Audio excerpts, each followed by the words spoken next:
მოგესალმებით ძვირფასო მეგობრებო, ეთერშია გადაცემა ახალი პარადიგმა თენგო ომანიძესთან ერთად.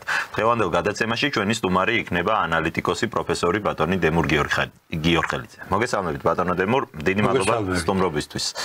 დღეს ინფორმაციულად ძალიან დატვირთული დღე გვაქვს, დავიწყოთ ალბათ ყველაზე მნიშვნელოვანი მოვლენით, ეს გახლავთ სახელმწიფო გუნდის ბრიფინგი, კერძოდ მამუკა მდინარაძეს ჰქონდა ძალიან მნიშვნელოვანი განცხადებები. ხელისუფლება გამოდის ბევრი ინიციატივით, ბევრი ახალი ინიციატივით და მინდა რომ ესე ვთქვათ, რამდენიმე მათგანს შევეხოთ სიღრმისეულად. პირველი ალბათ არის ყველაზე სენსიტიური ჩვენი ლიბერალური საზოგადოებისთვის ფარას კანონის ანალოგის შემოღებას ფიქრობს ხელისუფლება. შევახსენე მაყურებელს, რომ ის კანონი, რომელიც მიიღო პარლამენტმა გასულ წელს, ეს არის შერბილებული ვარიანტი უცხოური გავლენების შესახებ კანონზე გვაქვს საუბარი. მე ცოტა სხვა სახელს უწოდებდი სიაბანდი კანონი. სიაბანდი კანონი იყო. აი ეხა კი, ხო, რომელიც რეალურად არანაირ პასუხისმგებლობას არ ითვალისწინებდა იმ ხალხს. მაშინაც მოვითხოვდი, ბიჭო, თუ მოგაქვს, ადეგი და ამერიკული კანონი მოიტანე პირდაპირ.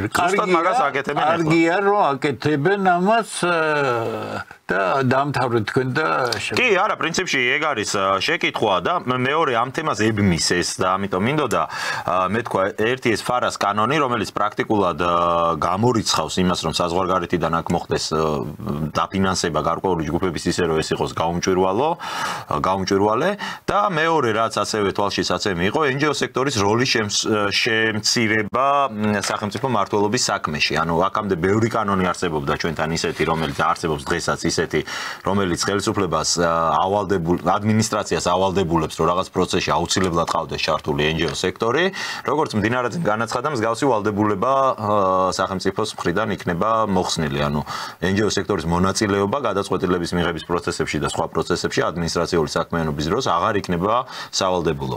ალბათ საინტერესო იქნება თქვენი შეფასების მოსმენა ამ ინიციატივაზე. მადლობა, კიდევ ერთხელ მივესალმები თქვენს მაყურებელს. მე მინდა წინა ფონი დაუდო ამ ყველაფერ შეფასებას. იმდენად საშიში მდგომარეობაა ქართული სახელმწიფოს წინაშე, რომ სახელმწიფო რეალურად შეიძლება დადგეს ჩამოშლის წინაშე. საკმარისია ეხლა ამ სუსტმა ხელისუფლებამ უღალატოს თავის უფლებებს, ვალდებულებებს და რეალურად, იმიტომ რომ დაძაბული საშინელი თვეები იქნება, ზეწოლები კიდევ უფრო გაიზრდება, რას აკეთებს დღეს ხელისუფლება? იმას, რასაც ჩვენ გავყვირივართ აგრესიულად, ხო სწორია? წლების განმავლობაში შემოგავს კანონი, მაშინ ნახევარ კანონი კი არა. შემოიტანე კანონი, აუცილებელი კანონი, იმიტომ რომ შეუძლებელია სახელმწიფო არსებობდეს და უცხო ქვეყნის დაფინანსებაზე მყოფი ასობით ორგანიზაცია, რომელიც სისტემად ჩამოყალიბდა და აღმოჩნდა, რომ მთავარი დამფინანსებელი ზედამთვარე რომ მადიოდა ქართულ გაფუჭებულ საზოგადოებას, ხო სწორია? USAID თურმე დანაშაულებრივი ორგანიზაცია და მილიონობით ადამიანი ყავს გაწყვეტილი ქვეყანაში, კი მაგრამ ამაზე ხო საუბრობდი დღეად. მეორე, არასამთავრობოების ეს პარაზიტული წარმონაქმნი, რომელიც საქართველოში გაკეთდა. მე არაერთხელ მომიყოლია, რომ UNDP-ს დაფინანსებით იყო, როცა პარლამენტში გახდით ბრნოში შეხვედრა და იქ ძალიან ცნობილი ფონდების ხელმძღვანელები იყვნენ. ფაქტობრივად მაშინ შევხვდი მე სოროსის ფონდის მეორე პირს და მე ცოტა აგრესიულად ვუთხარი, რომ დასავლური საზოგადოება არ დაწყებულა NGO-ებით. იმიტომ რომ იქ დაიწყო სხვა რამეები, თავისუფალი შრომით, ხელშეწყობით, რა არის არასამთავრობო ორგანიზაცია. არის შენს ქვეყანაში ადამიანები, რომლებსაც არ უნდათ პოლიტიკური აქტიურობა, მაგრამ არ უნდათ იყვნენ უბრალოდ პასიური მოქალაქეები და მათ აქვს თავიანთი ინტერესები გარკვეული მიმართულებით. თუ გნებავთ ადამიანის უფლებების დაცვა, თუ გნებავთ ბუნების გარემოს დაცვა და ასე შემდეგ და ასე შემდეგ. და მეთქე თქვენ რატო დაიწყეთ?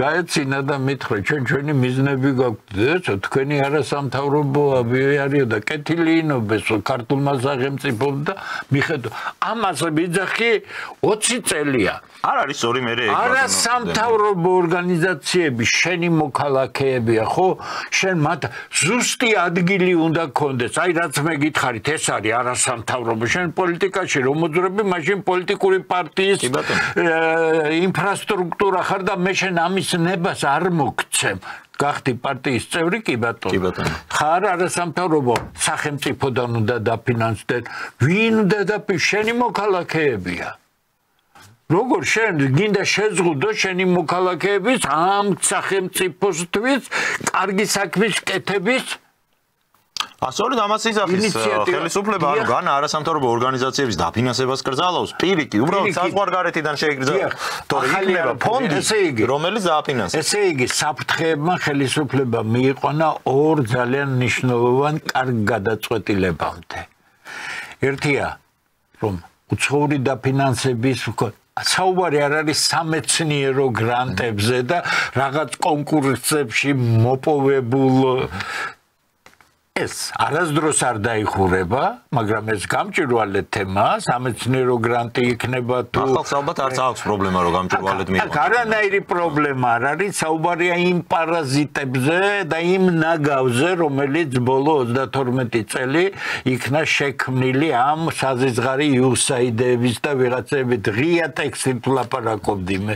ნახეთ USAID-ის დაფინანსებული ნებისმიერი ეგრეთ წოდებული შრომები გამოცემული როა წყალწყალა არაპროფესიონალური სამარცხვინო დონის, მაგრამ ეს ხო ფული იყო მიცემული გარკვეული ჯგუფისთვის და არა მეცნიერებისთვის და არა არის დაფინანსება რაღაც სტრატეგიული ცენტრია.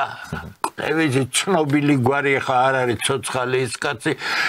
ასე იგი რაზე მუშაობდნენ საქართველოს ნატოში გაწევრიანებისა და ევროპული ორიენტაციის ესე იგი სტრატეგიებს აგებდნენ, ხო?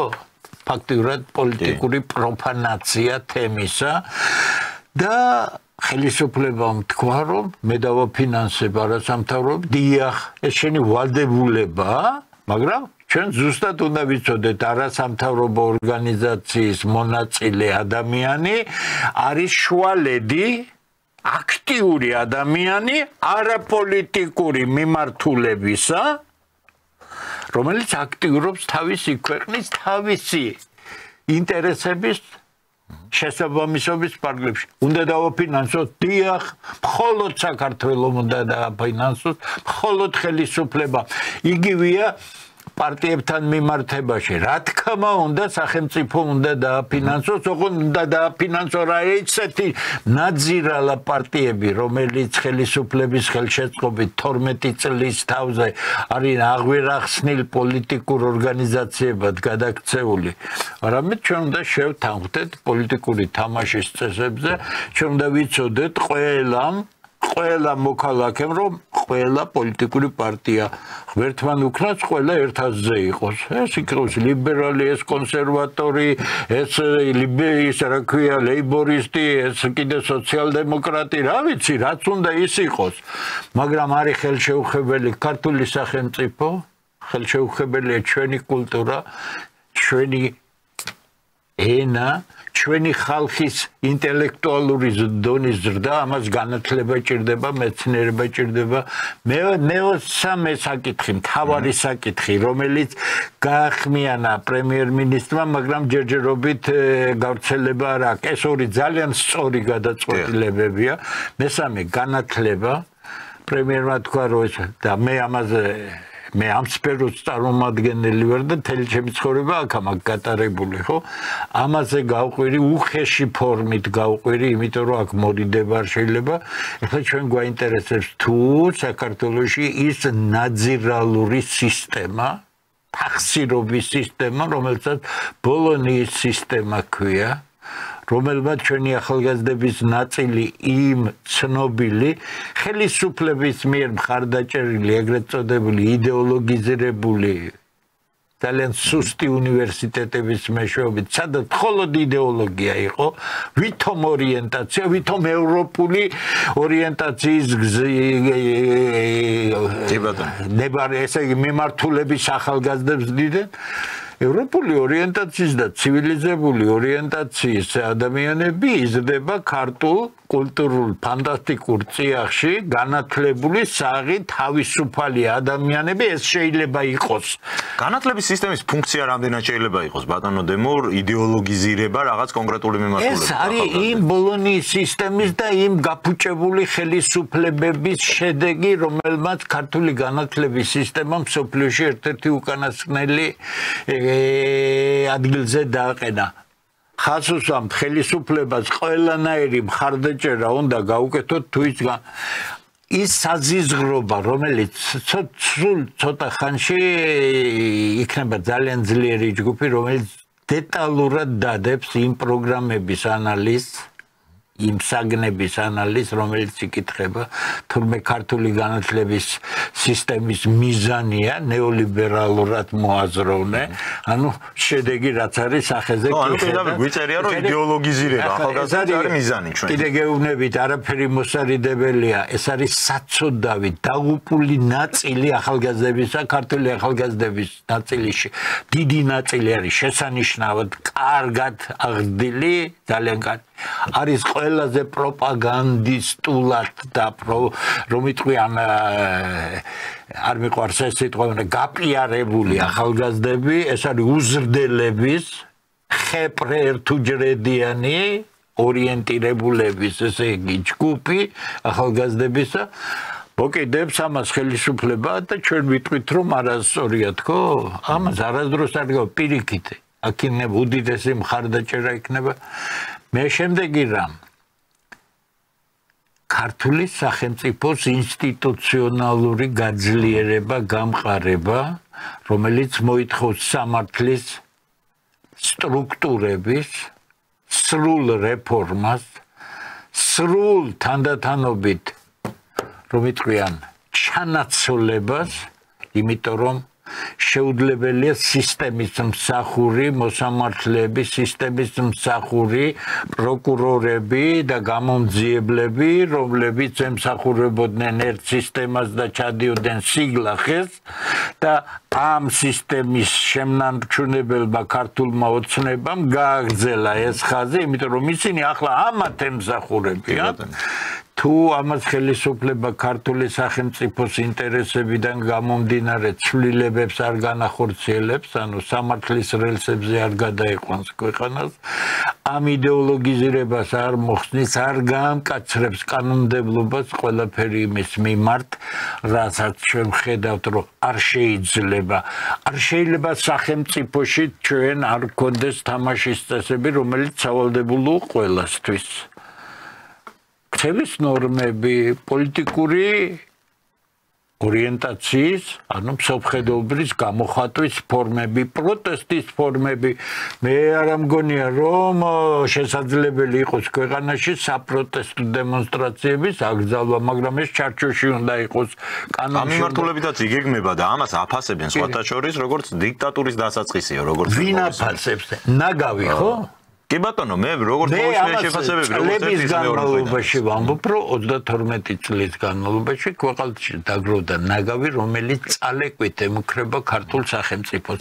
ხელისუფლებამ ეხლა დაადგა კანონიერების გზას, მე არაფერში არ დაუჭერ ხელისუფლებას, თუ ის თვითნებურად რაღაცეების კეთებას დაიწყებს. მაგრამ არ გამკაცდეს, მოდი შემდეგი, თავისუფალი პრესა, ხო? თავისუფალი მაგრამ ის კანალიზაციის ტელევიზიები თავისუფალი პრესაა და ჩვენ რომ ცივილიზებული ქვეყნის ჩარჩოებში ჩავაჯინოთ მედიის საქმიანობა, რომელიც სულაც არ ნიშნავს, მე მაგალითად ვერ წარმომიდგენია, რომ რაღაც კანონებს მიიღებს ხელისუფლება და მე არ გამოვხატებ ჩემს ისე, როგორც მიმაჩნია სწორად, ხო? მაგრამ მე არასდროს არ გადავდგამ ნაბიჯ ჩემი გვერდით მდგომი ადამიანის წინააღმდეგ, რომ იტყვიან კანონის გარეშე მე არასდროს გადავდგამ ხელისუფლების მიმართ რაღაც ანტიკონსტიტუციურ ქმედებებს, მაგრამ მე გავაკრიტიკო ხელისუფლება ამას თუ შემიშლის, მე ერთ-ერთი ყველაზე დიდი მტერი ვიქნები ჩემი პოზიციით და ესულაც არ არის უხიფათო პოზიცია ასეთი ხელისუფლების. ამიტომ მოდით შევთანხმდეთ ყველაფერზე კანონმდებლობის გამკაცება. კიდე გეუბნებით, მე შეურაცხყოფელი ვარ იმით, რომ ჩემი სახელმწიფოს ხელისუფლება აძლევს ვიღაც ვიგინდარებს უფლებას შეურაცხყოფს ჩემი თანამოქალაქეები, რომლებმაც გადაწყვიტეს, რომ პოლიციის თანამშრომლები იყვნენ. გადაწყვიტეს, რომ სპეცრაზმის თანამშრომლები იყვნენ. და ვიღაც იდეოლოგიური სიდამპლით დაფინანსებული და გამოთაყვანებული შეტევებს აკეთებს პოლიციაზე და შემდეგ ამას აპროტესტებს და ვიღაც მედიის დიდი ქალბატონი ხო ბჭყალებში ხო ვიღაც ხო რომელიც სახეში ურტყამს ხელს თურმე თავისუფლების ესე იგი მებრძოლი ყოფილა ხო მაგრამ ამ შემთხვევაში არის არგუმენტი რომ საპასუხო მხრიდანაც ხო ხდება ძალადობა ის ხო ხედავთ კადრები ვნახეთ რომ ძალიან მარტივი რამეა თუ პოლიცია ჯერეთი არ იღებს თუ პოლიციელი თვითნებურად იღებს გადაწყვეტილებას გამოიყენოს ძალა რომელიმე პროტესტანტის მიმართ ეს არის დანაშაულება ამიტომ ყველაფერი გაწერილი უნდა იყოს შეერთებულ შტატებში თქვენ კარგად იცით როგორია პოლიციის უფლებები იარაღის გამოყენებასთან დაკავშირებით საკმარისია დაეჭმდეს მაგრამ ყველა მკვლელობის ასეთი პოლიციის მიერ სპეციალური დამოუკიდებელი კომისიის მიერ ისწავლება და თუ პოლიციელი დამნაშავეა, იგი შესაბამის ამერიკას ამხრივ სხვა კულტურა აქვს ბატონდემურ ამერიკაში ეს კულტურა ჩამოყალიბდა, იმიტომ რომ იქ დიდი ხანია, საუკუნეზე მეტი იყო გამოწვევა, არ ვიცი, იქ ადგილობრივ ინდიელების ბანდებთან ბრძოლა, ხა ვესტერნები ყველას გვინახია რა. იქ ჭირდებოდა და შერიფის ტიპის პოლიციელები, რომლებიც ზუსტადად შეიძლება გაუფრთხილებლად ესროლოს დამნაშავეს, ხო? ნახე როგორ ნახე, ჩვენ გვიდა შეთანხმება ამაშიც. პოლიციელი მოქმედებს კანონის შესაბამისად მიღებული ბრძანების ფარგლებში. თუ ეს განხორციელდა კანონის გადაჭარბებით, ანუ გამოყენებით არაადეკვატური მეთოდების გამოყენებით, ეს გამოძიებას უნდა ექვემდებარებოდეს და ჩვენ ზუსტად უნდა ვიცოდეს, თუ ჩვენ არ დავარღვიეთ პოლიციის მიმართ ჩამოყალიბებული და გაწერილი მიწერილობები, მოდი ასე ვთქვათ, რისი უფლება აქვს მოქალაქეს პოლიციელის მიმართ. და ჩვენ ასე ვაფურთხეთ საკუთარ მოქალაქეებს, ჩვენ გვავიწყდება, რომ სახელმწიფოა და პოლიცია, ეს ხელისუფლება იქნება, თუ ის ხელისუფლება, პოლიცია უნდა იყოს, სპეცრაზმი უნდა იყოს, უშიშროება უნდა იყოს, გამოძიება უნდა იყოს და ეს ყველაფერი. და ჩვენ გვინდა იდეოლოგიის მოტივით თავისუფლებას ამოფარებული ეს ყალბი ორიენტაციის და ყალბი ნარატივების და იდეა ფიქსების მქონე ადამიანები შეურაცხყოფდნენ პოლიციას და სპეცრაზმს, მაშინ ჩვენ სახელმწიფო ვერასდროს ვერ ვიქნებით. ამიტომ დასალაგებელია, თუ ამას ხელისუფლება გააკეთებს, ძალიან კარგი იქნება, მაგრამ უნდა გააკეთოს სხვანაირად ის, რაც ჩვენ ვნახეთ, როგორ თავხედობენ ახალგაზრდები იმ სტრუქტურების მიმართ, რომელიც მათი სახელმწიფო სტრუქტურებია. რომელთა გარეშეც შეუძლებელია ხვალინდელი დღის წარმოდგენა. ისინი ხო ამას არაცნობიერებენ, მათთვის არ არის ეს სახელმწიფო. გასაგებია იდეოლოგიამ და ფინანსებამ და იმ ყალბმა პოლიტიკურმა ლიდერებმა, რომლებაც გამოდევნეს ეს ყველაფერი ანუ წინა ხაზზე და მე ამაზე აგრესიულად არაერთხელ საუბრობდი. ნუ თუ ძნელია იმის მიხვედრა, რომ სადაც სკოლის მოსწავლეებს გამოყრიან დემონსტრაციებზე და სტუდენტებს და წინა ხაზზე დააყენებენ, ხოლო პოლიტიკური პარტიების ლიდერები და აქტიური რომ მიტყვიან წევრები უკან არიან, ეს არის ფარსი და ეს არის თავიდან ბოლომდე ფარსი, რაც გატარდა. უბრალოდ იმის გამო, რომ გეოპოლიტიკა შეიცვალა და დღეს დროებით დამარცხებული გლობალისტური ძალები, რომლებიც არსად არ წასულა, უბრალოდ უკან დაიხიეს. თავის ერთ-ერთ ყველაზე უფრო დამორჩილებულ სახელმწიფოში, როგორც არის ქართული სახელმწიფო, არ უნდა შევხვცხოს. ჩვენ შინაგანად უნდა გვწვენოდეს, რომ ჩვენი სახელმწიფო გავხადეთ მარიონეტული სახელმწიფო. მაგრამ ხო ვიბრძვით დამოუკიდებლობისთვის, ხო ვიბრძვით სუვერენიტეტისთვის, არც ჩვენი ქვეყნის ისტორია სავსეა, ხო ეგეთი ეპიზოდებით, რომ ძალიან დარწმუნებულები რო ყოფილა საქართველოს რომ არ ვიბრძოდეთ და თქვენ წარმოიდგინეთ, მე ჯერ კიდევ გასულ წელს თქვი, რომ დასავლეთი საქართველოსთან დამარცხდა თქო. ეს დასავლეთი დამარცხდა, თორემ დასავლეთ ჩვენ არაფერში არ ვყავართ და სამარცხებელი, ან ჩვენ არაფერი ცივილიზებული თუ დადგებიან თავიანთ რასაკეთებს დღევანდელი ადმინისტრაცია იმ უბედურებების გასწორებას, რაც ამერიკას დამართეს ამ ნეოლიბერალურმა გლობალისტ. იმიტომ რომ თვითონ ამერიკის არსებობა დადგა საფრთხის წინაშე. რა გამოვა ამ 4 წლის განმავლობაში, მაგრამ ჩვენ უნდა ვიცოდეთ, რომ ის ხალხი, რომელიც დღეს დამარცხებულია, უბრალოდ გაიწიეს, ასეთია თამაშის წესი, ჩვენ არა გვაქვს ეს თამაშის წესი, თორე ამერიკული აი ეს წონასწორობა, ეს დაპირისპირებული ელიტები ერთმანეთთან, რომლებიც ძალას წარმოადგენენ, აწონასწორებენ ერთმანეთს, ჩვენ სწორედ ახლა ამისთვის ვიბრძვით, რომ შეიქმნა ძალა, რომელიც იქნება გამაწონასწორებელი, რომ ეს ჩვენი ქვეყანა არ დაგვემხოს თავზე, თორე მე რაც გვინდა ის ვაკეთოთ და შედეგი არ იქნება. ამიტომ ესეც გასაზრებელია წონასწორობაზე. რა არის დღეს ქართული სახელმწიფოს ყველაზე დიდი პრობლემა? იგი შინაგანად მდგრადი არ არის. იგი ინსტიტუციონალურად მდგრადი არ არის.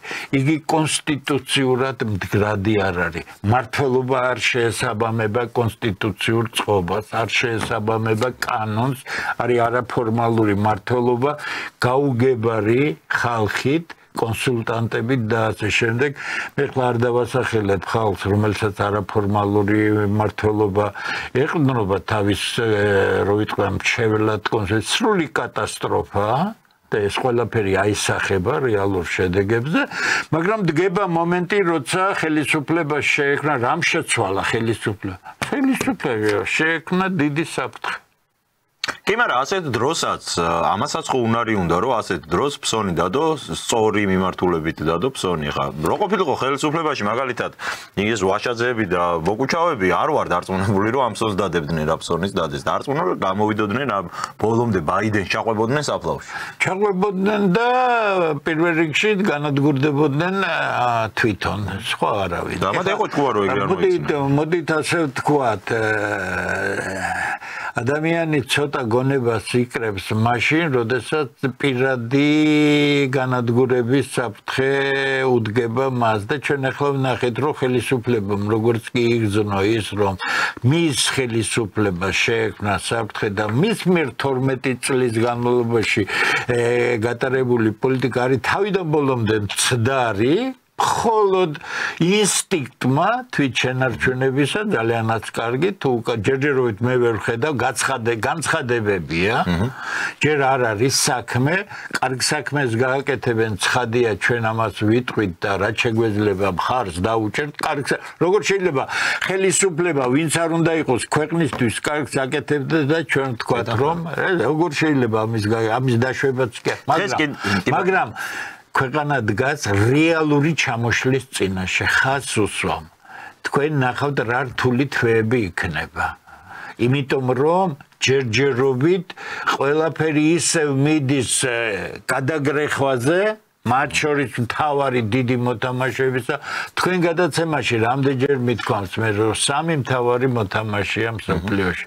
არავინ არ იღებდა ამას ძირითადად დღეს ამერიკის ოფიციალურმა ხელისუფლებამ რუბიოს სახით, რა განაცხადა ერთპოლუსიანი სამყარო დასრულდა, მრავალპოლუსიანი სამყაროა და დაასახელა ჩინეთი და რუსეთი. ნაწილობრივ სწორად დაასახელა, იმიტომ რომ ერთი მხრივ რუსეთი ნაწილობრივ, იმიტომ რომ მისი სამხედრო პოტენციალი თუ აღემატება დღევანდელ ამერიკის რეალურ პოტენციალს განსაკუთრებით სტრატეგიული იარაღში, მაგრამ მისი ეკონომიკა იმ 20 წლიანი თუ 30 წლიანი სრულიად პარაზიტული მმართველობის გამო, რაც ჯერ კიდევ არის რუსეთის ხელისუფლებაში მეხუთე კოლონა, ეს ოლიგარქები, ძარცვაგლეჯვა საკუთარი ქვეყნისა 300,000 მეცნიერი გაქცეული ქვეყნიდან რაღაცის ცვლილება დაიწყო, იმიტომ რომ რუსებს დაუდგა განადგურების საჭიროება მაიძულა. და აი როგორც ჩვენმა ხელისუფლებამ რაღაცის კეთება დაიწყო,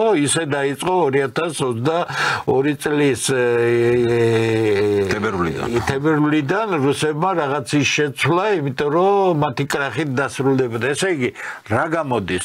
ჩვენ რასაც ვაფასებდით, აბსოლუტურად სწორი იყო.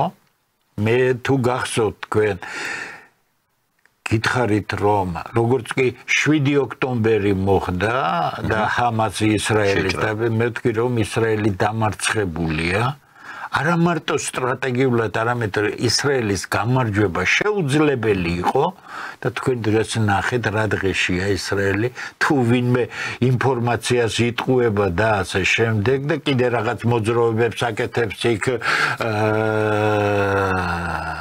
მაგრამ კიდე გეუბნებით ისრაელის ისტორიაში ასეთი დიდი მარცხი მას ჯერ არ განუცდია. ეს მარცხად უნდა შეფასდეს თქვენი აზრით? ეს შეფასებულია მარცხად კიდე უფრო მეტი გახდება ცნობილი თქვენ შიგნით უნდა დააკვირდეთ რა ხდება ხალხი ტოვებს ნაწილებს და ასე შემდეგ შეწყდა იმიტომ რომ ძალიან დიდი მსხვერპლია ყველაფერი ადგილზე დარჩა ჰამასი არ არის დამარცხებული და იმ პოლიტიკამ რასაც ისინი ატარებდნენ ისრაელს გარდა ნეგატიური დამოკიდებულებისა არაფერი სხვა არ მისცა მთელ მსოფლიოში მათ შორის შეერთებულ შტატებში ამიტომ რა რიცით მე ყოველთვის ვცდილობ ავწერო ის რაც ხდება მე მომწონს არ მომწონს არასდროს რთული გასაგებია ხოლმე ამათვის რომ მომავალი ისეთი არ იქნება როგორც ჩვენ გვინდა ისეთი იქნება როგორც ლოგიკურია რომ იყოს ხო მე კიდე გეუბნებით აი ეს ჩემ თავს დავავალე და ვაკეთებ ამას თუმცა მე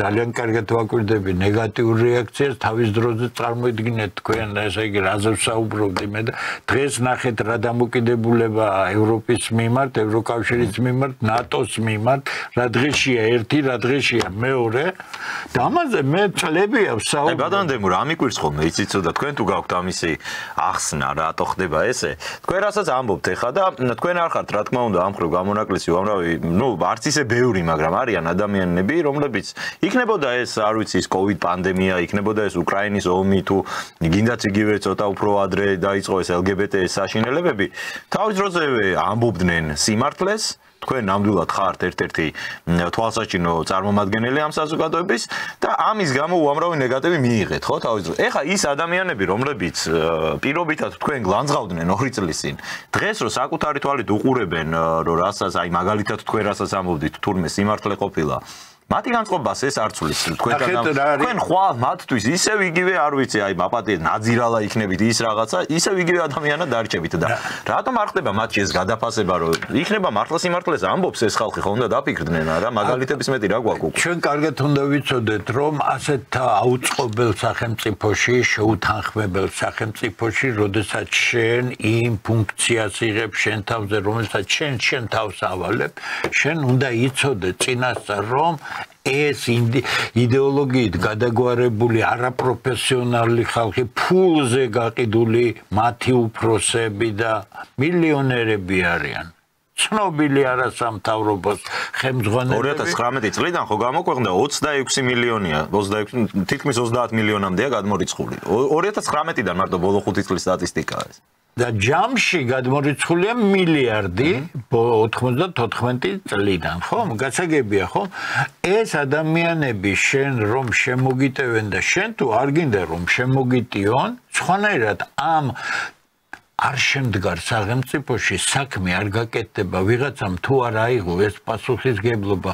დიახ რაც ჩემზე ნეგატივი წამოსულა იქ რაღაც სპეციალური ფეიქ გვერდები გქონდათ გაკეთებული 1000 ხომა მე ამის თუ მეშინია ვინ მავალებს ამას ხელისუფლებამ ყველაფერი იცის რაც ვაკეთებ არა მარტო რა გამიკეთებია როგორ შეიძლება ხელისუფლებამ არ იცოდეს რაიმე თავისი სპეცსამსახურებიდან მაგრამ ახლა არის მართლად ჩალით დახურული არ არის ეს ქვეყანა ხო ყველა ხედავს გააჩნია რა მოტივი გაქვს ხო ამიტომ ჩვენ კარგად უნდა გვეცმოდეს ვიღაცამ ეს საშინელება თავის თავზე უნდა აიღოს ნებაყოფლობით რომ ჩვენ მივაღწიოთ უკეთეს მდგომარეობას უკეთესი სახელმწიფო გქონდეს და ფაქტობრივად მე არასდროს ნიშნის მოგებით არ დაველაპარაკები იმ ხალხს რომლებიც ამას შედიოდნენ მაგრამ თავარი არის ის რომ მე შევძელი რაღაც ჩემი შესაძლებლობის პარლებში 100,000-ობით ადამიანისთვის უზარმაზარი ნახვებია სიმართლის თქმა ელემენტარული და თქვი ეს ყველაფერი და ამის უკან გარდა ჩემი პირადი პასუხისგებლობის არანაირი მერკანტილური ინტერესი არ ყოფილა ამიტომ ეს უნდა გავაკეთოთ ეს არის სწორედ ის რის დამკვიდრებასაც მე ვცდილობ ჩემი მოგრძალებული მით თუ ჩვენ სახელმწიფოში არ გავაჩინეთ ხალხი რომლებიც დისტანცირებული არიან ხელისუფლებებიდან და საკუთარი ქვეყნის ინტერესების ანუ ის რასაც ქვია არ მიყვარს ეს სიტყვა მაგრამ ინტელექტუალური ელიტა ანუ ცოდნაზე განათლებაზე თავიანთი სამოცილებაზე და პატიოსნებაზე და არა თქვა რა ვინმეს წინაშე უპირატესობაზე არა გამორიცხულია აი ეს ელიტა ნები დასავლეთი რო გვინდოდა ჩვენ დასავლეთში ინტელექტუალურმა ელიტამ განსაზღვრა მიმართულებები განათლების სისტემის პოლიტიკის და ხელისუფლების რო გვინდოდა დასავლეთი აი მივაქციე ყურადღება წარსულ დროში საუბრობთ რატო იცით კიდე გეუბნებით მაგაზე მე ყოველთვის მექნება ერთი და იგივე პასუხი რაც 20 წლის ბიჭო დასავლეთი თუ გინდა შეკაიკაცო დასავლური ტიპის სახელმწიფო შენ ქვეყანაში უნდა აგეგო ის ურთიერთობა ვინ შეგიშალა ხელი მაგრამ გაფუჭებული რო იყავი ამ ტოტალიტარული მეკთამეობაში ჩაფლული კიდე გეუბნებით სანამ ჩვენ არ მივაღწევთ იმას რომ მეკთამე ადამიანი საჯარო სფეროში ვერ გაჭაჭანდება და რასასახლეებს იშენებს და აქედან საწოდავი ესე იგი სეთურიც ბრბოდ ქცეული კაცი შეხარის რა მარიფათიანი კაცია რა მაგრა ოცნებობს მეც იმ ადგილზე მოხდა რომ მე მეც პული მოვიპარო და ვიშე გამოვაცე ყველაფერი არის ყველგან არის კორუფცია მაგრამ დასჯადი ჩვენ ვართ ქვეყანა სადაც კორუფცია და სიგლახე ჩადენილი საჯაროდ არ არის დასჯადი და ჩვენ გვინდა კარგად რომ და მოსახლეობის ნახევარზე ოცნებობს რომ დანაშაულის ჩადენის შესაძლებლობა მიეცეს ამიტომ მე ძალიან ჩემთვის არის უდიდესი სტიმული ახალგაზრდების შეხმიანება არა 1 და 2 და 3 და 10 და 20-ის მათი მადლობები ეს არის ჩემთვის ყველაფერი იმის კომპენსაცია რაც თქვენ წეხან ახსენეთ და ახალგაზრდების დიდი წილი კიდე გეუბნებით ფანტასტიკურად კარგია მათ უნდა ჩაუბეროთ ჩვენ ისეთი სული ისინი უნდა იყვნენ სრულიად სხვანაირი ახალგაზრდები ვიდრე ვთქვათ მე ვიყავი მაგრამ ქართული სული თუ არ დარჩა და ეს განათლების სისტემა 10-15 წლის მერე საერთოდ გააქრობს ქართულ აზროვნებას ქართული აზროვნება არ არის ჩაკეტილი აზროვნება ქართული აზროვნება ეს არის ფანტასტიკური ქართული კულტურის წიაღში აზრდილი კაცის რომელიც შესანიშნავად უყურებს და იცის ევროპული კულტურა, იცის რუსული კულტურა, იცის თურქული კულტურა, იცის ამერიკული, ლათინური ამერიკული, ეს არის ქართველობა. ეს არის ღია აზროვნების შედეგი და აქედან გამომდინარე თუ შენ პატივის მცემელი ხარ სხვისა შენ იცი შენის ფასი შენ აქედან ხდები ის ალბათ პირიქითაც თუ შენის ფასი არ იცი ვერც იქნები სხვისი პატივის მცემელი შენი ფასი თუ არ იცი შენ აკეთებ იმას რასაც ეს ნაგავი 32 წელია უკეთებს ქვეყანას ქართულ კულტურას ამახინჯებს სწორია რყმნის და ჩვენ გვინდა მშვიდად ვიყოთ, ჩვენ მშვიდად არ ვიქნებით, მაგრამ კიდე გეუბნებით, აი ეს რაც მთავარი ეხლა მე ველი განსაკუთრებით ჩვენ დამოუკიდებელად ძალიან სერიოზული ჯგუფი იქნება, რომელიც ჩვენ ფუნდამენტალურად შევისწავლით და დავდეთ მე რაღაცები დავწერე გუშინ როგორი განათლება ჭირდება თანამედროვეობას, იგი არ შეიძლება იყოს ხელისუფლების ნებასურვილზე დამოკიდებული. თავარი არის ერთი რამ ქართულ კულტურულ წიაღში აღზრდილი ძალიან ფართო განათლების თავისუფალი ადამიანის აღზრდა. ეს არის ჩვენი სიმდიდრე. ქართველების განსაკუთრებული გონება გახსნილობა. მე 3600 სტუდენტის ლექტორი ვიყავი, რომელთაც გადავყევი. არაფერი არ დამიშურები. მე ვიცი რა დონის ურთულესი საგნები მაქვს წაკითხული. ხშირად ვიმეორებ ამას, იმიტომ რომ მე არ ვსაუბრობ რაღაც ვაშაპატრიოტული განწყობებით. მე ვიცი რამხელა გონება გახსნილობაა და ჩვენ მოვკალით ეს გონება გახსნილობა, მოусპეთ განათლების სისტემა საოცარ ახალგაზრდებს, ამიტომ ხელისუფლება ამაზე დიდს ვერაფერს ვერ გააკეთებს, თუ განათლება და მეცნიერება არა მარტო ასე განათლება ტრადიციულად გაგებული, ინდუსტრია უნდა აიგოს სკოლამდელი ასაკის განათლება, აქედან იწყება ძალიან ადრეული ასაკიდან სკოლა, უნივერსიტეტები, პროფესიული განათლება, უნივერსიტეტების შემდგომი განათლება და ასე შემდეგ და ბოლოში არის მეცნიერება. ამას თუ ავაწყობთ ჩვენ და ეს ახლა კი არა ჩვენ შეგვეძლოს აგვეწყო გაცილებით ადრე, მაგრამ ორჯერ ჩაიშალა ამის საწყობა. ეს იქნება ამ ხელისუფლების უდიდესი დამსახურება ქვეყნის წინაშე, თუ ამას არ გააკეთებს, ისეთი დამპალი განათლების და მეცნიერების სამინისტრო ეყოლება, როგორც ახლა ყავს, გამრყნელი ყველაფრისა, იდეოლოგიის ჭაობში ჩაფლული, უნივერსიტეტები, რომლებიც იდეოლოგიზირებული არიან და აბსოლუტურად რყნიან დანაშაულ ჩადიან ახალგაზრდების წინაშე. როცა შენ კულტურულ ფართო განათლების მქონე ადამიანს, ფუნდამენტალურ განათლების მქონე ადამიანს ზრდი, როცა ის სრულწლოვანს მიაღწევს, კონსერვატული განწყობები იქნება, მასში უფრო მეტი ლიბერალური განწყობები, თუ ამას თვითონ აირჩევს. რა თქმა უნდა, ეს არ არის განათლების სამინისტროს ფუნქცია. ერთიც და მეორეც პირველ რიგში ქართველები იქნებიან და ერთმანეთთან დაილაპარაკებენ განათლებულ ხალხს რომ შეეფერება. ნახეთ ქართულ პოლიტიკაში რამდენი გაუნათლებელი ადამიანია და მე მივმართავ ერთის ან მეორის მხარდაჭერებს. ადამიანი ერთმანეთს რომ უზრდებიან საჯარო დისკუსიებში და ისეთ რაღაცებს, როგორ შეიძლება მისგან ხეირს ელოდა. საერთოდ ნორმალიზება მოხდა ამ გინების შეურაცხყოფის, მე მახსოვს აქციები, მაგას თავიდანვე ვამახვილებდი მაგაზე ყურადღებას, მაშინ სიცილად არ ყოფნი და ზოგიერთს რომ აი საკუთარი 4 წლის ბავშვები გაყავდა ჩუათითებს რომ აჩვენებდნენ და აქედან დაიწყო ყველაფერი და მივედით იქამდე რომ გინება, უზრდელობა, შეურაცხყოფა ქალების მხრიდან, ბავშვების მხრიდან გახდა რაღაც ნორმალური მოვლენაა ტელევიზია ადრე თუ 1000-ში ერთხელ ვინმე სამოსლებოდა, ეხლა პირდაპირ სპეციალურად ქვეს თვითგამოხატვა, ხო და თავისუფლება. უზრდელობა გახდა ნორმა. უზრდელობა გახდა ინსტიტუალიზებული ნორმა, მაგრამ ეს სულაც არ არის დასავლეთი. და ის დასავლეთი, რომელიც წოდება მე იმედი მაქვს, რომ ისინი დაუბრუნდებიან თავის კულტურულ წიაღს, მაგრამ ძალიან გაუჭირდებათ, მაგრამ ის დასავლეთი, რომლისკენაც თითქოს მიდიოდა საქართველოს, ეს არის ნეოლიბერალური ტყლაპო, რომელიც ასრულებს თავის არსებობას და თქვენ ხედავთ ფაქტობრივად ჩამოშლილ კლასიკური ევროპის სახელმწიფოებს. ნახეთ გერმანია რა დღეშია. დღეს მე ვერ მოვასწარი Allgemeine Zeitungi, ცნობილი გერმანული, ნახეთ რას წერს.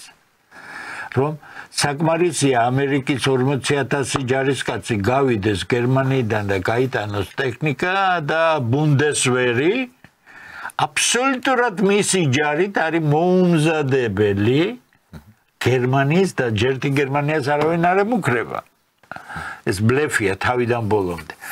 არის წარმოიდგინეთ თქვენ სანამდე დაიყვანეს საკუთარი თავი და ჩვენ გვინდა ზუსტად ანალოგიურად დაგვექცია ახლაც რაც ბოლო 32 წელიწადში ქვეყნის დაქცევის მერე რომელიც მოხდა სამხედრო გადატრიალებით დანაშაულით გამიგედა რომ დანაშაულის გზით მოსულ სასაულმა გადაარჩინა კიდე და ეს რატომ გადარჩა იცი იმ განსაკუთრებულ მომენტებში ქართველების წინააღმდეგობამ გადაარჩინა ეს ქვეყანა არა ხელისუფლებებმა არ დაიჯერა ჩვეულებრივი ქართველების იმიტომ რომ უკვე ისე მიდიოდა საქმე მე გავბედე ეს და ბოლო რამდენიმე წელია ვიძახი და რაც შემეძლება შეხვედრებსაც ვაკეთებდი რომ თუ ხელისუფლება უღალატებს ჩვენს სახელმწიფოს ჩვენ ვისაც ძვირად გვიღირს ეს ქვეყანა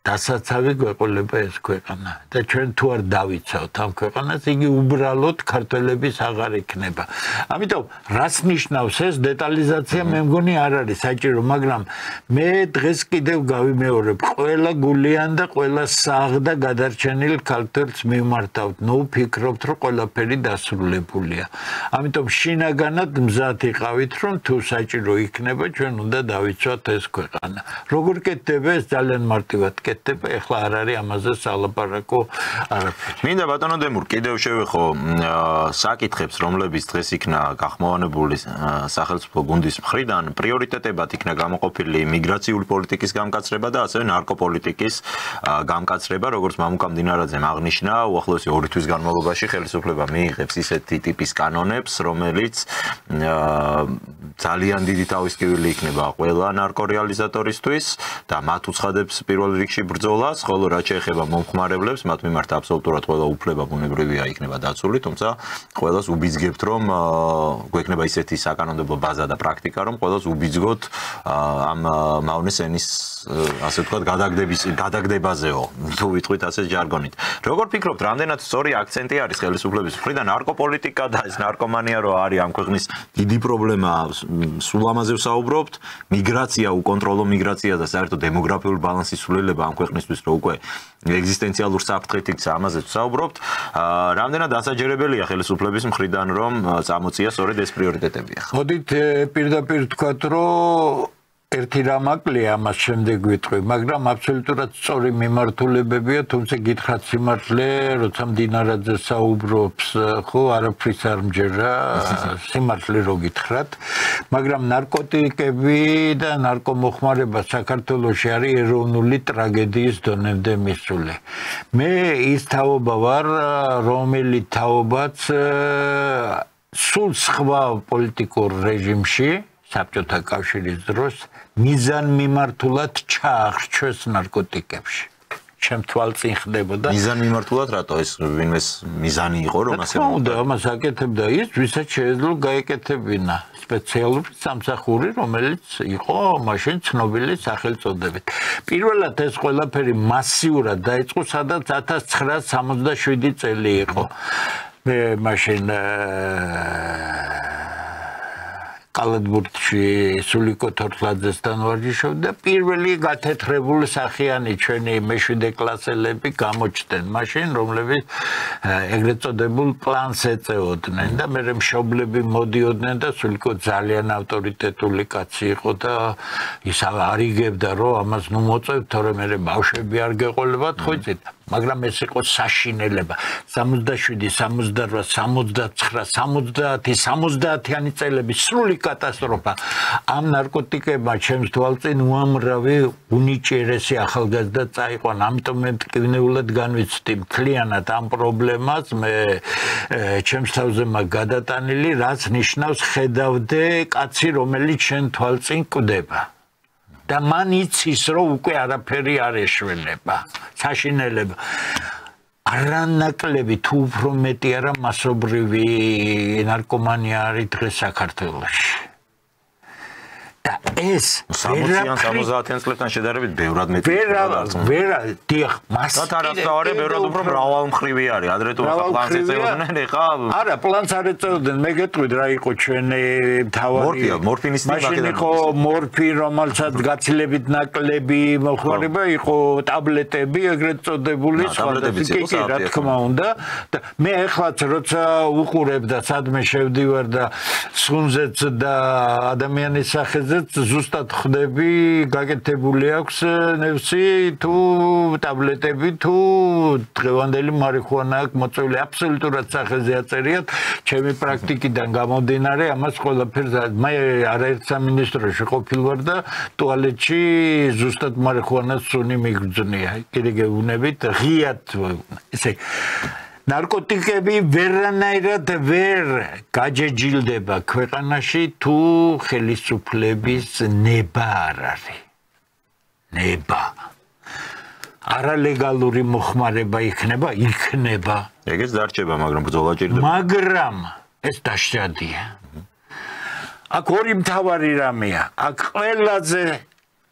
ყველაზე საშიში წარმომადგენელი ეს არის რეალიზატორი, ანუ ის ვინც ახდენს იმპორტს შემომტანი და ვერანაირი გზით ვერ შემოიტანს ნარკოტიკს რაღაც მცირე პარტიები ისიც უზარმაზარი რისკის ქვეშ არის ადგილობრივი რეალიზატორები რომელიც სპეცსამსახურებს შეუძლებელია გამოეპაროთ ინფორმაციული ქსელის გამო და იგნებათ თუ გნებავთ მომხმარებლებში თავიანთი რომ იტყვიან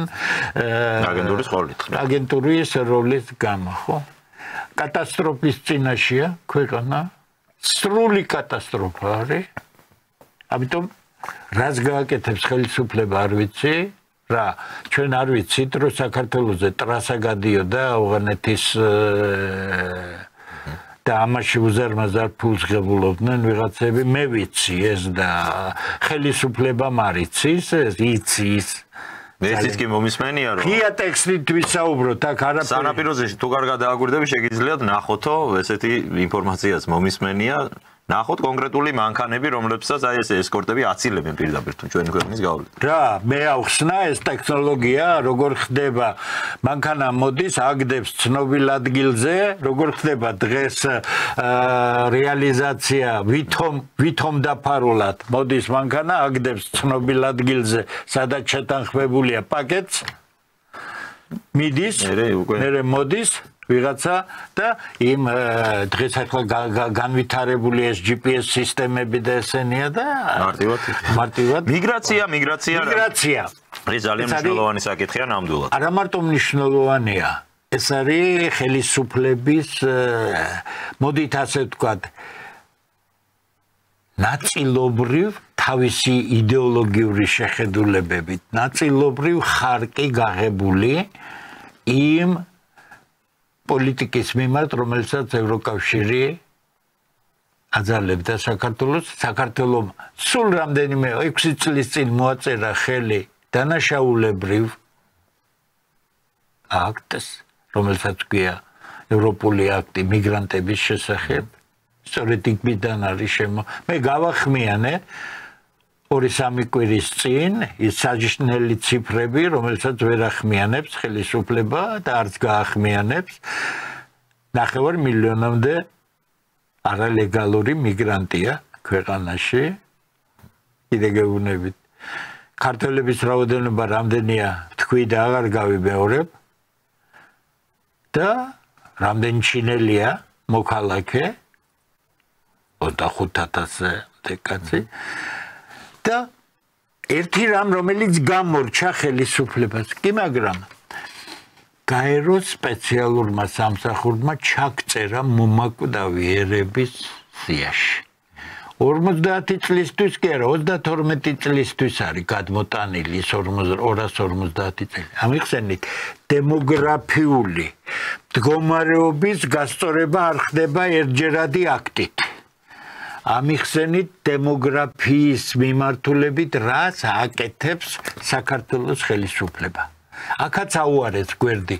კი, მაგრამ ქართველები რომ არ დარჩებიან ამ ქვეყანაში მიგრანტების და ნარკომანების ამოძირკვა ქვია იმას, როცა არალეგალურ სფეროში გადაიყვან და იგიც უსაშისტიკესი, რომ იტყვიან ანუ გასაგებია ვისაც ეკნება სურვილი ამას კი იზავს, მაგრამ უნდა ჩავიდეს იატაკქვეშეთში. კაცრი იატაკქვეშეთში. დემოგრაფიას არ ჭირდება ასეთ მას ღია სახელმწიფო გრძელვადიანი პოლიტიკა გჭირდება. გითხარით რას აკეთებთ? შედეგი ხო გვინდა ეს ქვეყანა ჩვენ ტოლვილიც უნდა მივიღოთ, რაზე ლაპარაკი, გაჭირვებულსაც უნდა დავეხმაროთ, მაგრამ ყველაფერს აქვს თავისი ნორმები, საქართველოს ჩაკეტილი ქვეყანა არასდროს არ იქნება, არ არის ეს მის კულტურაში. მაგრამ ის თუმარია და ვინ მას მიძებნა და იცოდეს. ჩვენ ზუსტად უნდა ვიცოდეთ, რომ მოქმედებთ არა ვიღაცის თავმოხვეული დამპალი შეხედულებების ფარგლებში, არამედ მოქმედებთ როგორც ჰუმანიტარული დახმარების, როცა კულტურული, ქართული კულტურის მატარებელი ქვეყანა, ხალხი კარს უხსნის იმ ადამიანებს, რომლებსაც ჭირდება დახმარება და ამას სულ გავაკეთებთ, მაგრამ ეს სხვა რამეა და დღევანდელი ბარდაგი, რომელიც ამ ხელისუფლების და კიდევ უფრო წინა ხელისუფლების ნაუბედურებების შედეგია, ეს აღმოსაფხრელია. დიახ, სრული დეპორტაცია. გასაგებია, საქართველოს ხელისუფლება ერთ-ერთი ბოლოა, ვინც დეპორტაციაზე საუბრობს. ხო სწორია? როცა ტენდენცია დაინახა ევროპაში, წარმოიდგინეთ თქვენ ახლა პარლამენტებში დაიწყეს საუბარი გამკაცრებაზე, იმიტომ რომ იციან, რომ არჩევნებზე სხვანაირი შედეგი არ ექნებათ. გასაგებია, რომ ეხლა ფეხის ხმასაყოლილი საქართველოს ხელისუფლებაც ამბობს, რომ მიგრანტებს უნდა დიახ მიხედეთ, ტაში დაგიკრავთ კი არა, შეგაქებთ და ყველაფერში, რაც კი შეგვეძლება, ყველა გადადგონ ლამბიძე ამ მიმართულებით უდიდესი პატივისცემით მოგიხსენიებთ. მიგრანტები, ნარკომანები და დემოგრაფია. განათლებაზე გითხარით, ეს არის სასიცოცხლო სფერო, რომელზეც ჯერჯერობით ბატონ დემურ, ისე არ მინდა მორჩეთ, რომ ჯერ თუმცა გვაქვს დაახლოებით 20 წუთი ეთერისთვის, შევეხოთ მინდა საერთაშორისო პროცესებსაც. თქვენ აღნიშნეთ, რომ მომდევნო პერიოდში წინ ძიმეთოები გველოდება და ზეწოლა კიდევ უფრო მეტად გაიზრდება.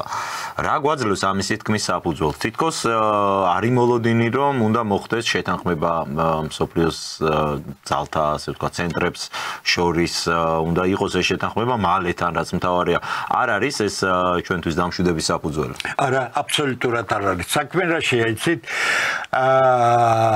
დააკვირდით, მე ყველა მიმართულებით ვცდილობ ოფიციალური განცხადებები მოვისმინო შეერთებულ შტატებში, ჩინეთში, რუსეთში, ეს არის მთავარი, ევროპა არ მაინტერესებს, თუმცა ყველაფერს ვადევნებ თვალყურს, იმიტომ რომ კარგად გეუბნებით, დღეს სახეზია ის, რასაც მე ლამის პორტარტული შპიონად გამოვა. ევროკავშირი წარმოადგენს პოლიტიკურ არარაობას, პოლიტიკური ჯუჯაა, რომელიც ამ ახალი სოფლიოს ჩამოყალიბებაში არანაირ როლს არ ასრულებს. ეს არის საკუთარი თავი რომ დააგლახავა უზარმაზარი ცივილიზაციის ყველაზე სოფლიოში ყველაზე დიდი და წარმატებული ცივილიზაციის ქვეყნები კლასიკური გერმანია, კლასიკური საფრანგეთი, დასავლეთ ევროპა. ეს ჩვენ კარგად არ გვესმის, რამხელა ცივილიზაცია პირველად ვინც გახსნა ადამიანი. ხო? და უზარმაზარი შედეგები დადო, დაკნინებულია და LGBT დროშებს დაათხრევენ და გეი პარადებს აწყობენ თავიანთ ქალაქში. იმდენად არიან გონება დამთხეულები ამ სიგლახით, ეს სიბილწე, რომელიც იდეოლოგიის დონეზე არის აყვანილი, ხო? ეს კოდება ევროპაში. აუცილებლად მოკოდება, თუმცა ახალ გეოპოლიტიკურ ვითარებას ევროკავშირი არ ჭირდება.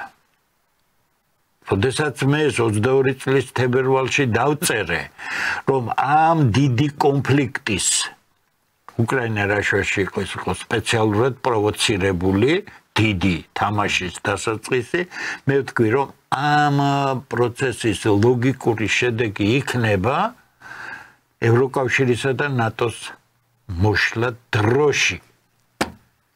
ასეთკენ მიდის საქმე, იმიტომ რომ ახალ გეოპოლიტიკურ წესრიგს, რომელიც კონტურები გამოკვეთილია. თქვენ დააკვირდით რამხელა რევოლუციური რაღაცა ხდება, როდესაც ტრამპი აცხადებს იმას, რომ კანადა მან გუშინაც გაიმეორა უამრავი ჟურნალისტის წინ თავის კაბინეტში, რომ დიახ, ჩვენ მიგვაჩნიარეს, რომ უნდა იყოს 51 შტატი. მეორე რუბიო იყო პანამაში და ჩამოვიდა და თქვა, რომ ტრამპმა გაახმიანა ის, რომ ჩვენ შევთავაზეთ, მან მოიდა 38,000 კაცი დავკა, ეს არის ყველაზე დიდი პროექტი, რომელიც ამერიკას გაუკეთებია. იქ საშინელი კლიმატია, კოღოები, ესენი 38,000 ამერიკელი ყავსო დაკარგულიო ამ პანამზე და ამათ მადგეთ და ჩინელები პანამას დაუსვეს ულტიმატუმი, რომ ჩინელები გაყარონ იქედან და დათანხმდა პანამის პრეზიდენტი კონდა სხვა გზა არ არის. რამდენიმე საათში ფაქტიურად რუბიოდან შეხვედრის შემდეგ გააუქმა ყველანაირი კონტრაქტი ჩინურ მხარეს. კიდე გეუბნებით, არის თუ არა ამერიკის გეოპოლიტიკური ინტერესებიდან და ეკონომიკური ინტერესებიდან გამომდინარე ამის მოთხოვნა ბუნებრივი არის. ბატონო დემური, რა არის? აი, უბრალოდ ჩაგეკითხებით და ამ თემაზე დავრჩეთ. არის გეთანხმებით, ნამდვილად ამერიკა საკუთარი ინტერესებიდან მოქმედებს, მაგრამ მე რა მაინტერესებს ისიც აი ამ ჩვენ პროდასავლებლებისთვის, კაცო. ამერიკა როცა მოქმედებს საკუთარი ინტერესებიდან და ერევა სხვა ქვეყნის სუვერენულ, მაგალითად პანამას უკრძალავს, რომ შენ ნუ გეკნება ურთიერთობა ჩინურ მხარესთან. სწორია. ახლა ამერიკული კომპანიები დაიკავებენ ამ ადგილს. შევხედოთ რუსული გადმოსახედიდან, მაშინ რასაც რუსეთი ჩვენ გვეუბნება, აბა მაშინ ეს რატო არასწორი, ხო? კიდე გეუბნებით, მოდით თენგო ასე შევთანხმდეთ ჩვენ ეს იდეოლოგიით გათახსირებული ხალხი, რომელიც არ აღემატება 15%-ს, გამიგეთ რა? და მხოლოდ იმის გამო არსებობენ, რომ ხელისუფლებები იყო სუსტი თავის პოლიტიკაში და თვითონაც ნაწილი იყო ამ ყველაფრისა. ამიტომ მათი პოზიცია ჩვენთვის საინტერესოა, ჩვენთვის საინტერესოა ყველაფერი, რაც ქართული სახელმწიფოს გაძლიერებას, მისი ავტორიტეტის ზრდას და ჩვენი ხალხის კეთილდღეობას შეუწყობს.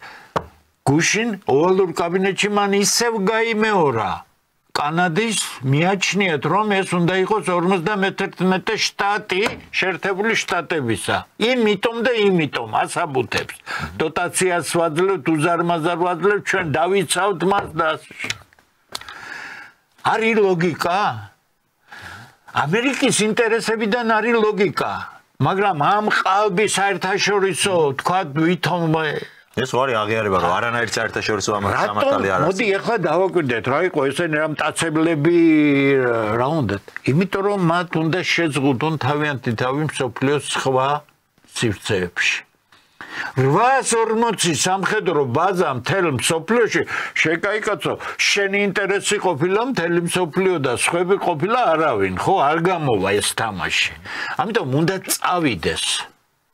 მაგრამ ის დარჩება ერთ-ერთ უდიდეს ქვეყნად. რაზეა ლაპარაკი? ეხლა დააკვირდით ყველა მის სიტყვას, მხოლოდ განათლება, მხოლოდ მეცნიერებაზე დიდი ფულის ჩადებას აპირებს. ეს არის მისი სიძლიერე. ეს იყო ამერიკის სიძლიერე, ტექნოლოგიები, მეცნიერება, უმაღლესი დონის საინჟინრო და ასე შემდეგ. გრენლანდია რომელსაც აუცილებლად მიაღწია, იყიდის, არ იყიდის, რაც იქნება გრენლანდიაზე, ამერიკა იქნებიან. რატო? ძალიან მარტივი რამის გამო, ამერიკელთა სასიცოცხლო ინტერესია. რატო მან სასიცოცხლო? აუცნად. ნატო ეს ყველაფერი წარსულია, ეხლა ამერიკელები გადადიან სამხრეთ აღმოსავლეთ აზია, წყნარი ოკეანის რეგიონში. რატო?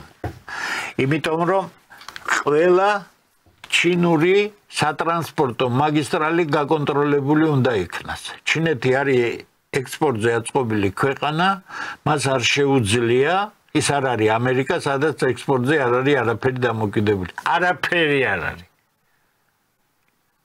მთელი უზარმაზარი ქვეყანა საკუთარ თავზე მუშაობს და პლუს იმპორტი შემოაქვს. ექსპორტი იარაღი და სულ 9%-ია. აბა წარმოიდგინეთ ჩინეთი რა დღეში. ჩინეთი კლიანტ ექსპორტი. მეორე აქ რომ გადადის, აგერ კლიმატის ცვლილება ჩtildeო ოკეანე ყინულოვანი ოკეანე გახადა გემებისთვის სამოძრაო და ჩინეთი რუსეთის ტერიტორიის გავლით სხვა მაქვს ხედველობაში ავტომატურად გადადის ევროპაში. მაშინ ჩინელებისთვის დაგებული აქ კონტროლის მექანიზმები, ამერიკელებისთვის ხდება არაფერი. კი ბატონო, იმიტომ რომ ჩინეთმა მონახა ალტერნატიული გზა. მონახა ალტერნატიული გზა, რომელიც არის უსრულიად უნიკალური გზა და რუსეთსაც აწყობს და ჩინეთს. თუ გრენლანდიაში ამერიკელები დაჯდებიან, მაშინ კონტროლის გზა ამისა იკეტება.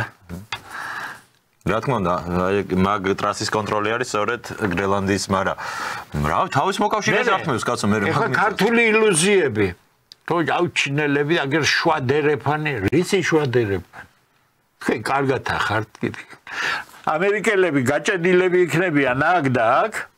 აქ დაალაგებენ და გრენლანდიაში დაალაგებენ და ჩინელები მოვლენ და ანაკლიაში აჩვენებენ ესე იგი პორტს და თავისი რომ იტყვიან საქონლის ექსპორტს მოახდენენ ევროპაში რა და ეს ორი სრული მაგრამ აბა სრული ბლოკირება რა შესაძლებელია რომ ეს არა უნდა ესენი შეთანხმდებიან ვინ უნდა შეთანხმდნენ ჩინეთი რუსეთი ამერიკის შეერთებული შტატები ეს მე ერთადერთი ვარიანტად მესახება დაბალანსებული კონსორციუმი გააკეთებს ამას.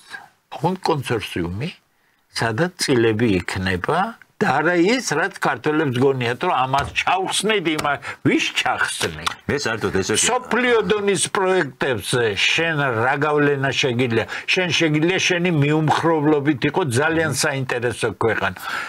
უბრალოდ მაგალითს გეტყვით, ეხლა რომ საქართველო ძლიერი იყოს საუდის არაბეთში და ემირატებში კი არ ეძებდნენ ტრამპი პუტინის შეხვედრას. იდეალური ადგილი იქნებოდა აქ მსოფლიო პოლიტიკის ეპიცენტრში.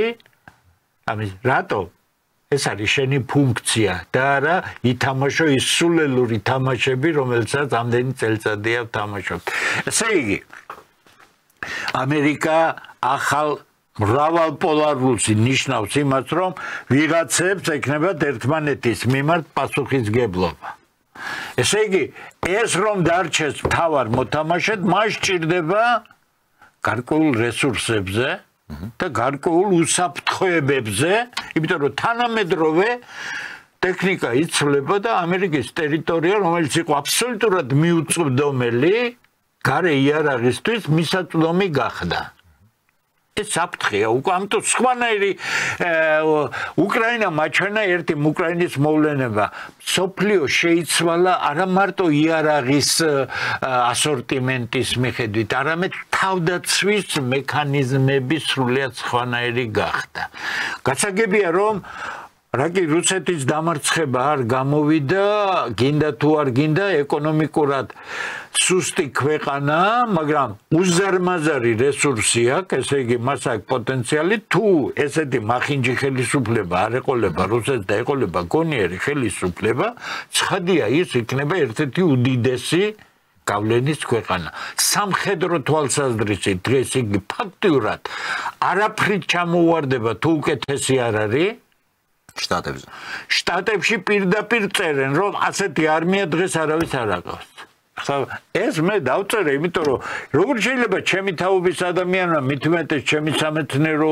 მემართულებების მქონე კაცმა რომელსაც ისეთი რამეები მაქვს ნანახი მე არ ვიცოდე რუსეთის ფსიქოლოგია და ამას ღიად ვამბობ რომ ილუზიებში არ ვიყოთ კარგი ცუდი რა მნიშვნელობა კარგი და ცუდი მე ავწერ სიტუაციას ვიღაცას მოწონს ვიღაცას არ მოწონს მე მომწონს თუ არ მომწონს მე ამითი არ ხელმძღვანელობ მე ვამბობ იმას რაც არის ესე იგი ნაწილობრივად ნახეთ რა კაი სიტყვა თქვა იმან დიახ სამხედრო თვალსაზრისით ეს არის აბსოლუტურად სამივე სტოლფასი ეკონომიკურად არ არის ორი სტოლფასი მაგრამ იმ ხელა პოტენციალი აქვს თუ ამას გამოიყენებს პოტენციალი გაუსწრებს ყველას ესე იგი სამი ქვეყანა ვინ არის მეოთხე თუ 10-15 წლის შემდეგ ინდოეთმა შეძლო გონიერი პოლიტიკის წარმართვა და მე ვფიქრობ, რომ შეძლებს, მაშინ შეიძლება 15-10 წლის შემდეგ ვისაუბროთ როგორც მე-4, იმიტომ ლიდერი გლობალური სამხრეთისა ისედაც არის, მაგრამ ეს ჯერ არ არის ის ქვეყანა, რომელიც სამი მთავარი მოთამაშის ეს შენ ზუსტად უნდა გვახსოვდეს, რომ ასე იგი რეგიონალური მოთამაშეები სხვა არის, სხვა დონეა თამაშებისა, თუმცა ჩვენს ირგვლივ ძალიან სერიოზული მოთამაშეებია, აიღეთ ირანი, რომელსაც უკვე აშკარად გააჩნია, ბირთვული არ არის, ყოველ შემთხვევაში ამაზე წერენ უკვე დასავლეთში და თურქეთი, რომელიც გაცილებით სუსტია, სამხედრო კუთხით ალბათ.